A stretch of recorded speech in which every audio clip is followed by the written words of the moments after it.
علیکم ورحمۃ اللہ وبرکاتہ نحمدہ ونصلی علی رسولہ الکریم۔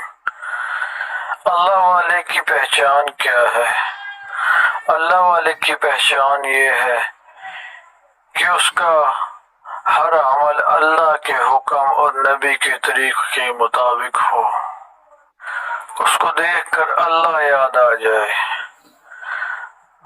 ایسا نہ ہو کہ لمبے لمبے بال ہوں، کندھوں سے بھی لمبے بال ہوں اور جڑے ہوئے بال ہوں، نہانے کا ہوش نہ ہو، کئی کئی دن نہاتا نہ ہو اور پاکی نہ پاکی کا پتہ نہ ہو، اور چرس اور بھنگ کے نشے میں دھت رہتا ہو اور غلیظ غلیظ گالیاں دیتا ہو، اور نہ نماز کا پتہ نہ روزے کا پتہ، اور شریعت سے اس کا کوئی لینا دینا نہیں، اور اس کو بنائے وہ پیر طریقت رہبر شریعت۔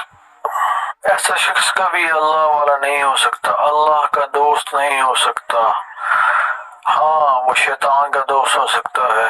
میرے نبی کے فرمان کا مفہوم ہے کہ اگر کوئی شخص تمہیں ہوا میں اڑ کر دکھا دے اور پانی پر چل کر دکھا دے لیکن اس کا ایک بھی عمل میری شریعت کے خلاف ہو تو اس کے ہاتھ پر بیعت مت کرنا۔